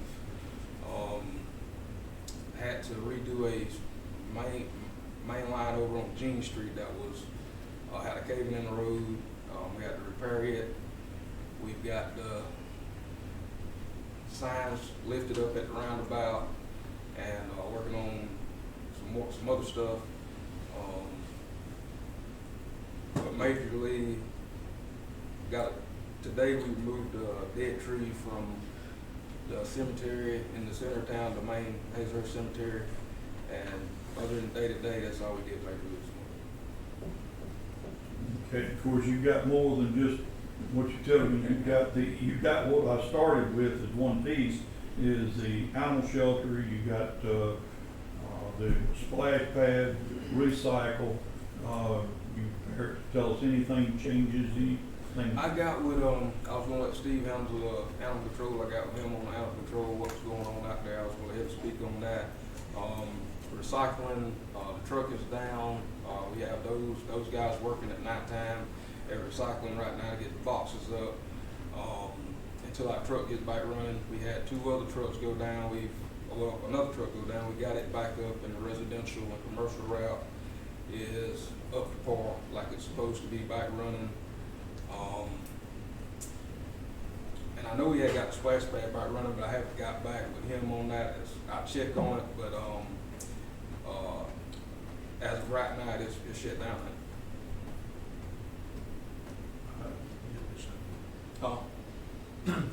I'll speak on You gonna let him do it? He's lead man, he's in charge, by the way, to the public. Steve Falk is lead man in charge of recycle, animal control, and the splash pad stuff. Tiffle. Before you leave, y'all did a bad water leak. I don't say there in front of the First Baptist Church, because I was looking, but it totally caved in, whatever, but you done a good job. But one question, That was water sewer. water and sewer. We Yeah. did fix the leak, Michael's crew fixed the road. Okay, Yeah. the road and the water, y'all done a good job. But I wanna ask, you know, when you come across there, since I don't drive no more, because I used to hit it and just skid. But now, a lot of people have contacted me that, you know, when you dip in there, there's a certain part of it that is so deep. Is anything happening to that, or can we address that? I haven't. I've looked at it. I mean, because I run across it every day. Uh-huh. I haven't seen any structural damage or anything that's going on. I mean, it's hard to. Can we replace that? That is one that we know that is a work in progress. We know that DOT is planning on trying to pave Tallahassee. And at that time, instead of working on it now and then tearing it back up again, that we're waiting on the time that they do pave Tallahassee and try to fix that at the same time. There is a drain line that needs to be repaired and fixed. Steve, can you help me with any of that? Did I say it right?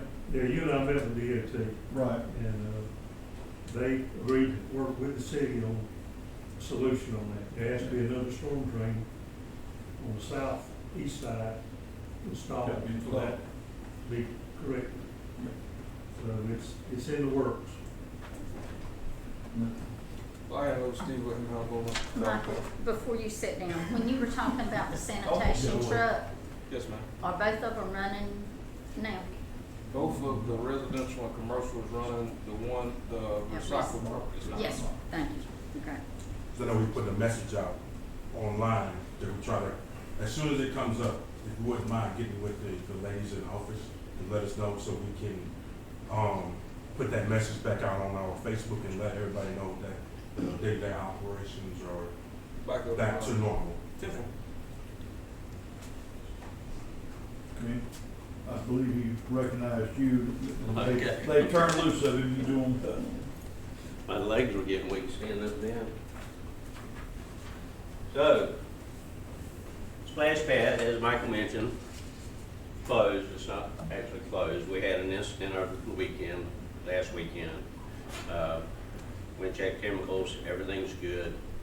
The splash pad will remain open until the 28th of this month, the evening of the 28th, which is a Sunday. We plan to shut it down for the season. Normally we shut down on Labor Day, but due to the storm last year and the problems we had, we were shut down for almost a month and a half during this prime time, so it is open to the public until the evening of the 28th, weather permitting, and it looks like it will be fine. Everything's been checked, there's no problems out there, everything's documented, everything's fine. So it will be open until that date. You don't see a whole lot of people out there during the week when school's back in session. As far as animal control, everything's good out there. Got a lot of cleanup done out there in the last couple of days. Had the inmates out there today. Everything's clean, mowed, weed eated. Best it's looked in a long time. Like to try to keep that on a regular schedule. We're moving the dogs on a regular basis. We got 11 out there right now. We got 2 that are already committed to rescue. One thing what we do need is better communication all the way through. Just a couple of calls in the last 2 days from 911 center. Not good information. Dog hit today. Dog hit by Burger King. You say dog what? Was hit by a car by Burger King. Still alive. We need to get it. No description of what kind of dog, anything else. I read around for 15 minutes looking for a dog. Never found a dog, but found where the dog had been hit. You found where the dog had got hit? Yes. So I really believe somebody else picked that dog up and it was probably not alive. But day before, got a call about a dog on Burkett's Ferry in the grass, might get hit by a car. 15 minutes later, another call is by the school. Go out looking for it. Don't know what I'm looking for, anything else. I get a call from a gentleman, he's at the animal control. What's the dog I'm looking for? He says, I've had it for 30 minutes waiting on you to come to me. We got to have better communications. So you got there, you put him there, because that's one of the 11? Sorry. Is that one of the 11 that we got? Or no? No, this was not actually counted. This is a little dog you picked up yesterday. It was all matted up and everything, had been taken care of years, a little Yorkie. Took it to the pound. Miss Karen got it to the vet to see about condition of it. It was so matted up it couldn't do anything. So I took it to the groomer this afternoon. Got it all groomed, cleaned up. It's back at the pound right now. That's part of the 11 or no, that's 12? So this will make 12 now. Okay. But that dog there, I mean, it's just one that's, don't know where it come from or anything else, the condition of it. But like I say, it's not enough information. So And are even- you saying you need better communication from the 911 center? Description of. From all directions, yes. Okay. So we say, we'll just say 911 right now, because that seems to be the Yeah. biggest issue. And right now, we have a permit for 20, We right? can hold 20, yes. So right now, we got 12 out there, so we got 8 empty spaces. Awesome. And we can't pick up every dog out there, unfortunately. I mean, I've had some calls from people about, I've got this dog, I can't do nothing with it, you gotta come get it. I'm sorry, I can't just go pick up the dog because somebody don't want it. We got schools in other areas where we have dogs that are a threat to children. I have to be able to pick those dogs up. And if I pick up every dog just because somebody don't want it, then I can't do what's really necessary. But if you have the empty space, you technically can, right?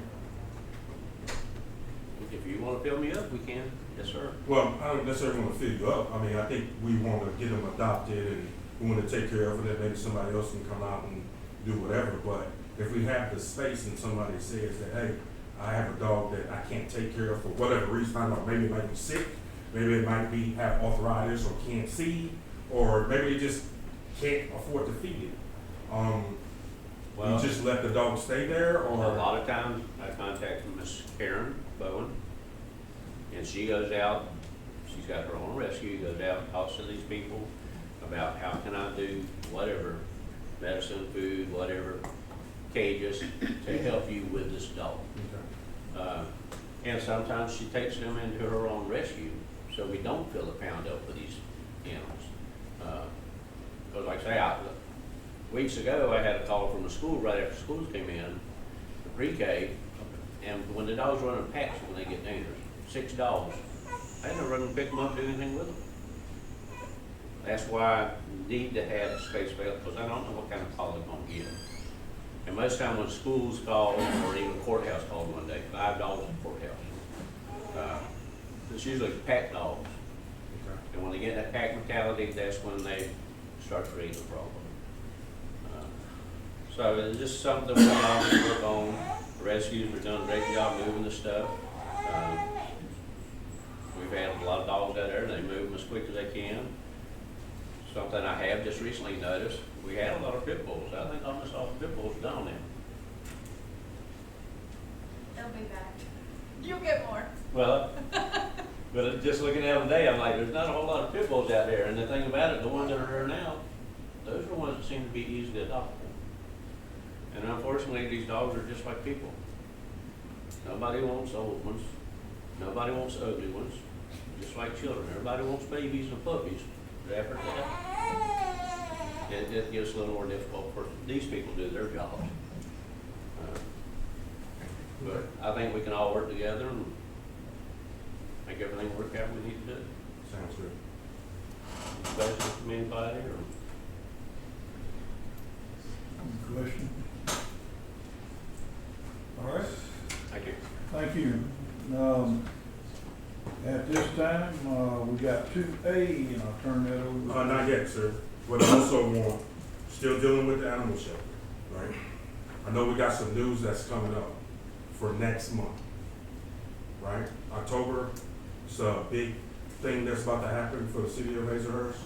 People that's coming in from, So we work with the Lions. Chris.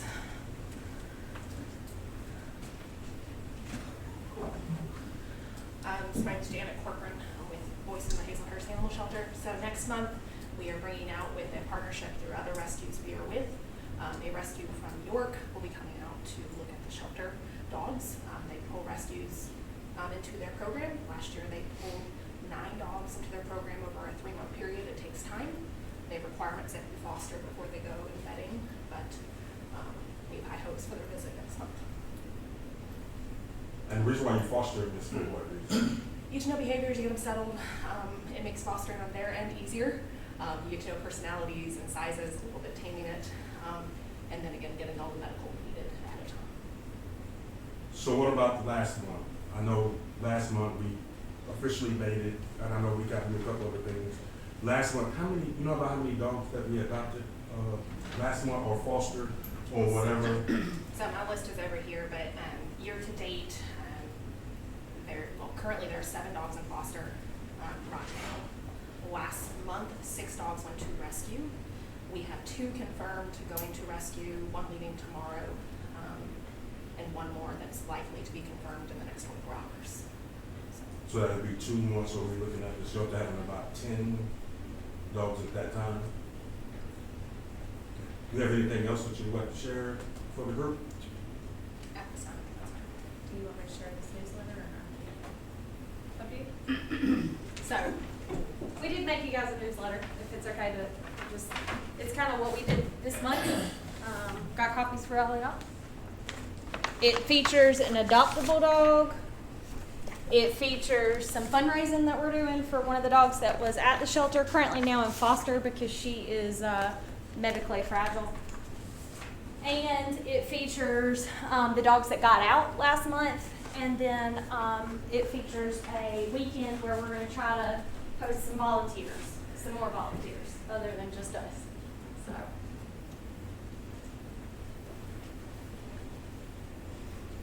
Is that it? Anybody else have anything? If I didn't have many dogs as I got in my house, I love that little black dog you got there picture. Bubbles is a great dog. That one's yours, huh? Well, she's not mine. She's my foster. So to make space in shelter, we foster. I currently have 5 fosters myself, 4 from the shelter. So that's how we make space. So she's a beautiful girl. I would like to say one more thing, if that's okay. With Steve saying, you want me to get up there? It's just really brief.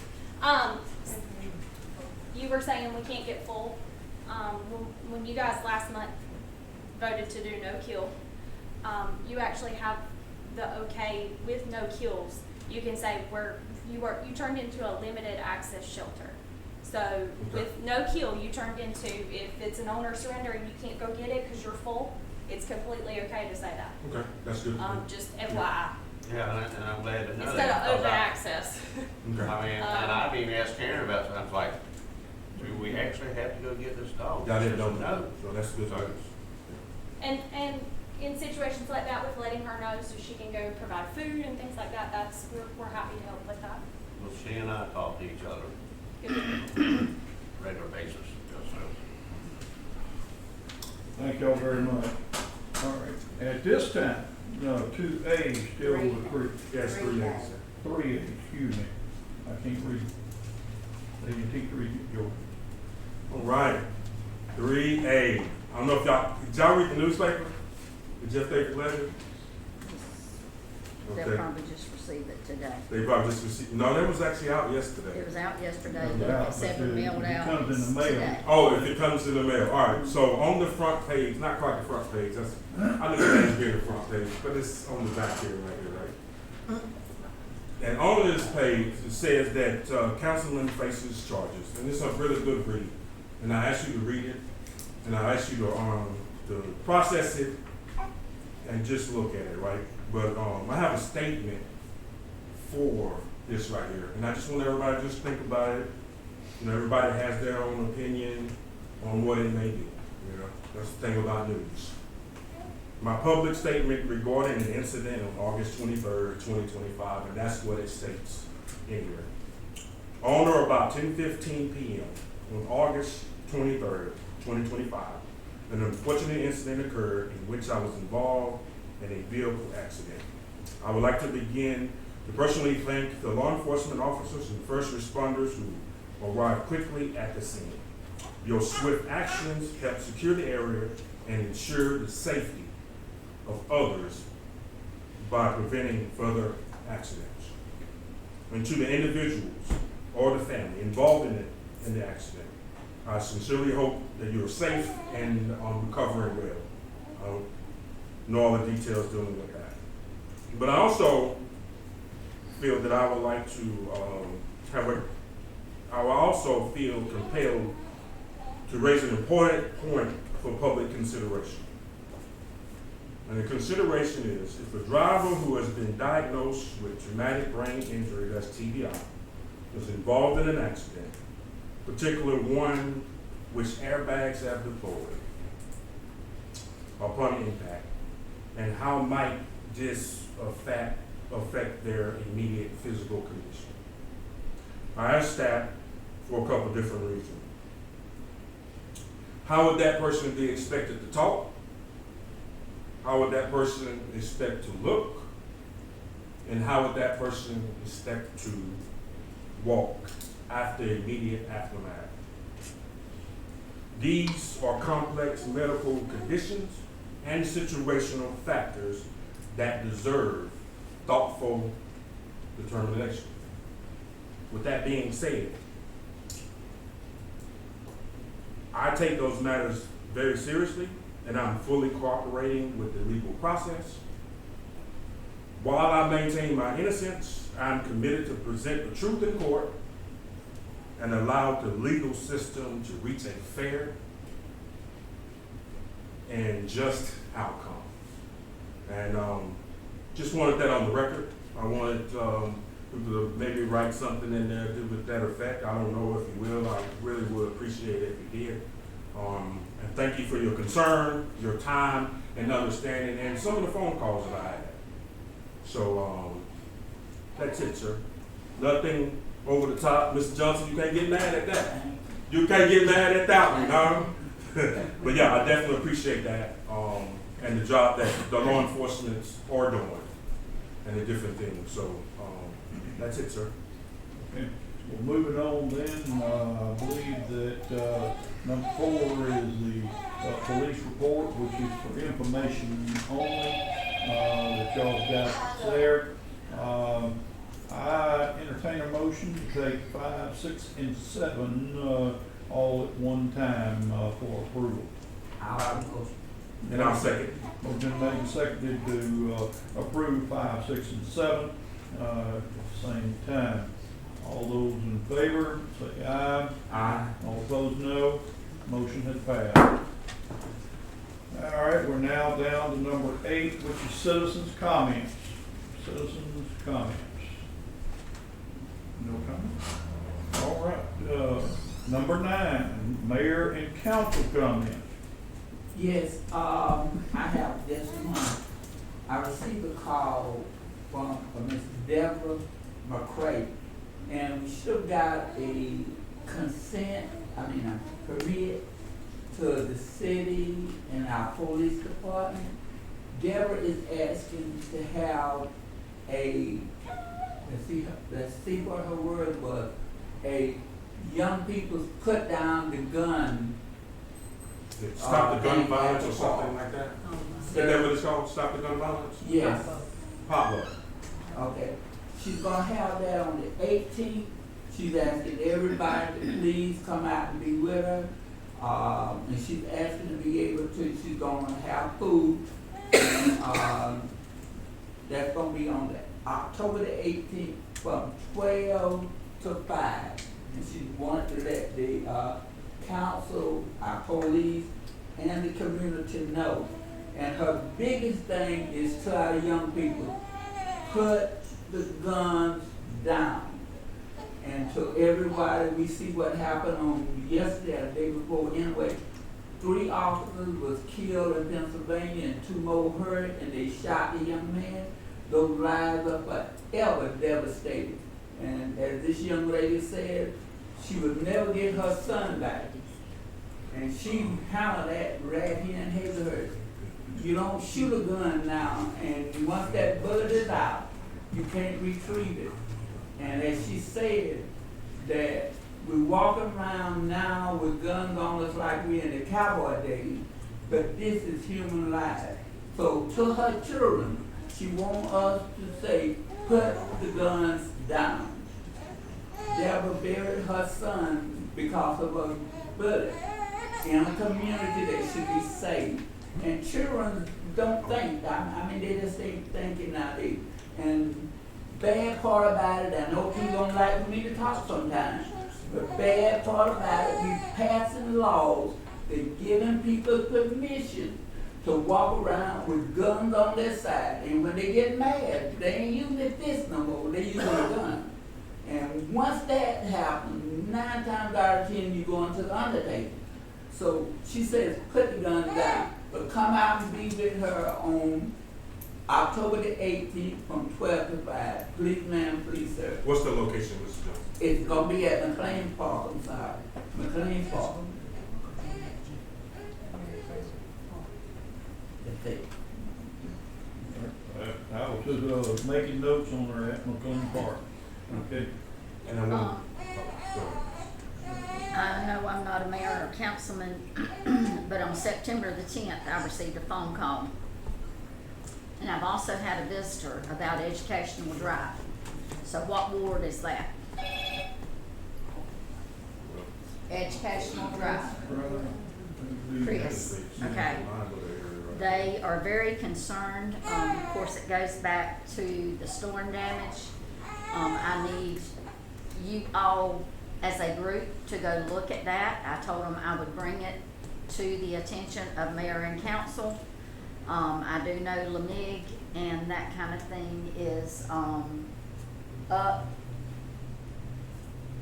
come next year. So they say that that road's in very bad shape, and I told them I would present it to mayor and council tonight. Yeah, it is. Same thing with South.